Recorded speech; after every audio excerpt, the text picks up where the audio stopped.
Display के बारे में बात करते हैं। अब दोस्तों बड़ा डिस्प्ले है, 6.77 इंच का display, so it is a big display. तो अगर बड़े डिस्प्लेज आपको चाहिए तो डेफिनेटली आप देख सकते हो, लेकिन दो तीन चीजें याद रखिए। 120 हर्ट्ज फास्ट रिफ्रेश रेट है। ब्राइटनेस के मामले में 1300 निट्स हाई ब्राइटनेस मोड आता है। हमने लिटरली 12 बजे के दोपहर के सन में इसे टेस्ट किया। We tested it alongside flagship जो सैमसंग और एप्पल आईफोन्स वगैरह, इनके साथ भी टेस्ट किया। मतलब उनके जितना नहीं है, but you know what, bright है। आपको आइकन्स, टेक्स्ट, व्हाइट टेक्स्ट भी होगा तो डायरेक्ट सनलाइट भी गिर रहा होगा, you will be able to read it. So brightness के मामले में एब्सोल्युटली नो प्रॉब्लम्स। ऑब्वियसली जब हम बाहर जाते हैं, अंदर आते हैं, ऑटो ब्राइटनेस में रखोगे तो कम ज्यादा होता है। बाहर जाने के बाद इमीडिएटली वो जो स्लाइडर है फुल पे चला जाता है। सो यस, इट अंडरस्टैंड्स वो जो उनका लाइट सेंसर वगैरह, एम्बिएंट सेंसर वगैरह, वो बराबर से काम करता है and it works well. You know, display bright है, अच्छा है, ये मैंने कहा, बट सरप्राइजिंगली इन्होंने HDR नहीं दिया हुआ है। मतलब नेटफ्लिक्स में तो HDR नहीं है, तो वो पीक ब्राइटनेस 3000 निट्स का क्या फायदा है। यू नो, HDR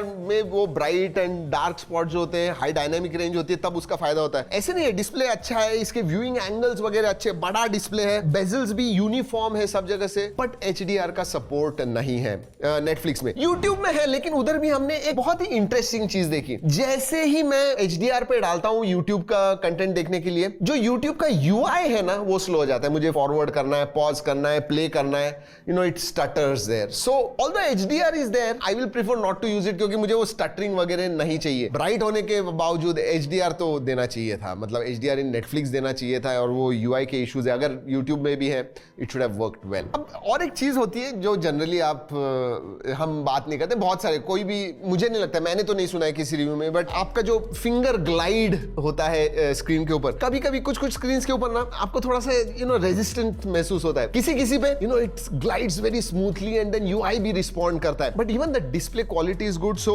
एक्सपीरियंस मिलता है आपको, जो इंटरैक्ट कर, जब आप टच करते हो, स्वाइप करते हो, स्लाइड करते हो fingers on the display, you know, it's a good experience. क्योंकि देखिए, हम सब लोग रात को लाइट्स वीट्स बंद होने के बाद चालू करते हैं अपने फोन्स। इवन मिनिमम ये जो स्लाइडर होता है, उस पर आप एकदम कम भी करोगे ना, तो भी ब्राइट ज्यादा लगता है। उधर फिर सेटिंग्स में जाके एक्स्ट्रा डिम ऑन कीजिए, और भी कम ब्राइटनेस आप कर पाओगे, and I think that helps. So yeah, a pro tip specially for gen Zs who keep scrolling at night, अंधेरा होने के बाद। एनीवेज, तो डिस्प्ले के बारे में बात करूं तो ब्राइट डिस्प्ले है, बड़ा डिस्प्ले है, क्वालिटी अच्छी है, व्यूइंग एंगल्स अच्छे हैं। My only gripe is HDR जो इम्प्लीमेंटेशन किया हुआ है YouTube पे, वो इतना अच्छा नहीं है, एंड Netflix में तो है ही नहीं। सो अगर रेटिंग देनी है तो again I will say 8 on 10, that is what rating I will give. Netflix HDR होना चाहिए था मेरे हिसाब से, दैट्स अ बिग मिस।